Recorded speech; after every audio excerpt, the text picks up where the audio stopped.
முஸ்லிம் ரஹிமஹுல்லாஹ் அவர்கள் பதிவு செய்கிறார்கள். உமர் இப்னுல் கத்தாப் ஒரு முறை குத்பாவுடைய பிரசங்கத்தை செய்து கொண்டிருக்கிறார்கள். அப்போது ஒரு முஹாஜிர்களில் முன்னால் ஹிஜ்ரத் செய்த முதலாவது ஹிஜ்ரத் செய்த சஹாபாக்களிலே ஒருவர் பள்ளிக்குள் நுழைகிறார், மஸ்ஜிது நபவிக்கு நுழைகிறார். அப்போது யார் அவர்? சில ஹதீசுகளில் உஸ்மான் இப்னு அஃபான் ரலியல்லாஹு அன்ஹு அவர்கள் என்று பதிவு செய்யப்படுகிறது. அப்போது உமர் இப்னுல் கத்தாப் உஸ்மான் ரலியல்லாஹு அன்ஹு அவர்கள் நுழைந்தவுடன் அழைத்தார்கள், ஐயத்து ஸாஅத்தின் ஹாதி, எந்த நேரத்திலே வந்திருக்கிறாய் உஸ்மானே? குத்பா சென்று கொண்டிருக்கிறது, இந்த நேரத்தில் வருவது ஏன் இந்த தாமதம் என்று கேட்கிறார்கள். குத்பாவுடைய பிரசங்க மேடையில் நின்று கொண்டு உலகத்திலே 5 பைசா குறைந்தால் ஏன் குறைந்தது, எப்படி குறைந்தது, எங்கே குறைந்தது, எங்கே விட்டீர்கள், ஏன் விட்டீர்கள் என்ற கேள்வி இருக்கும். ஒரு காசு பணத்தை துளைத்தால் வரக்கூடிய கவலை இன்று குடும்பத்திலே தொழுகையை துளைத்தால் கிடையாது. அல்லாஹ் ரப்புல் ஆலமீன் அவர்களுக்கு கல்வை கொடுப்பானாக. அவர்களுக்கு கல்வி இல்லை. அல்லாஹ்வுடைய தூதர் ஸல்லல்லாஹு அலைஹி வஸல்லம் உடைய பின்பற்றுதலை கொண்டு உமர் இப்னுல் கத்தாப் உஸ்மானை பார்த்து கேட்டார்கள், உஸ்மானே ஏன் இந்த தாமதம்? உஸ்மான் இப்னு அஃபான் ரலியல்லாஹு அன்ஹு சொன்னார்கள், இன்னி ஷுகில்து, கொஞ்சம் நேரமா கடந்து விட்டது, நான் வேக வேகமாக குடும்பத்திடத்திலே சென்றேன். ஹத்தா சமிஅத்து தஅதீன், அதானுடைய சத்தம் கேட்டது, நான் எதிலும் நிற்கவில்லை, உது செய்து விட்டு பள்ளிக்கு வந்து விட்டேன். உது செய்தீர்களா உஸ்மான் அவர்களே, குளிக்கவில்லையா? அல்லாஹ்வுடைய தூதரிடமிருந்து நான் செவியேற்றிருக்கிறேன்.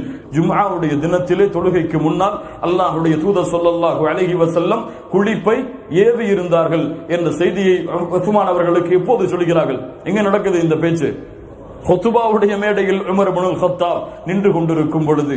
கண்ணியத்துக்குரியவர்களை பாருங்கள், இஸ்லாமிய மார்க்கத்துடைய சட்டத்தில் யார் எந்த குறைவை செய்தாலும் நேரடியாக இடத்திலே கேள்வி கேட்டு அதை திருத்தக்கூடிய மிகச்சிறந்த வீரராக உமர் இப்னுல் கத்தாப் ரலியல்லாஹு அன்ஹு அவர்கள் இருந்தார்கள். கண்ணியத்துக்குரியவர்களே, குர்ஆனை பின்பற்றுவதில் உறுதியானவர், சுன்னாவை நிலைநிறுத்துவதில் உறுதியானவர். குர்ஆன் சுன்னாவில் இல்லாத ஒரு கடுகளவு இந்த பூமியில் நுழைந்தாலும் தன் உயிரை கொடுத்தாவது அதை எதிர்க்க வேண்டும், அதை அழிக்க வேண்டும் என்று திட்டம் வைத்திருப்பவர் உமர் இப்னுல் கத்தாப் ரலியல்லாஹு அன்ஹு. உங்களுக்கு எல்லாம் தெரியும், ஹஜருல் அஸ்வதை சந்தித்தார்கள். ஹஜருல் அஸ்வதே, இன்னக ஹஜர் இன்னி அஅலம் அன்னக ஹஜர், நான் அறிகிறேன் நீ ஒரு கல்தான், லா ததுர்ரு வலா தன்ஃபா, உம்மால் எனக்கு எந்த உதவியும் இல்லை, எந்த கெடுதலும் இல்லை. அல்லாஹ்வுடைய தூதர் உம்மை முத்தமிடுவதாக நான் பார்த்திருக்கவில்லை என்றால் நான் உன்னை முத்தமிட்டிருக்க மாட்டேன். லா இலாஹ இல்லல்லாஹ். குர்ஆன் சுன்னாவை அடிபெறலாமல் பின்பற்றியவர்கள். இன்று பாருங்கள், இந்த ஹஜருல் அஸ்வதை முத்தமிடுவதற்காக அல்லாஹ்வுடைய தூதர் வேறு வழிகளை வைத்திருந்தாலும் அந்த ஹரமுடைய கண்ணியத்தை பாதுகாக்காமல் எத்துணை பேர் அடித்துக் கொண்டு முந்திக் கொண்டு அல்லாஹ்வுடைய இல்லத்திற்கு முன்னால் சண்டையிட்டுக் கொண்டிருக்கிறார்கள். ஹஜருல் அஸ்வதை தொடுவதற்கு அல்லாஹ்வுடைய தூதர் வேறு வழிகளை கொடுக்கவில்லையா? காபாவிற்கு முன்னால் நின்று கொண்டெல்லாம் அந்த துணிகளை பிடித்து அழுது கொண்டிருக்கிறார்கள் முஸ்லிம்கள். யார் இந்த முஸ்லிம்களுக்கு இப்படி அனுமதி கொடுத்தது?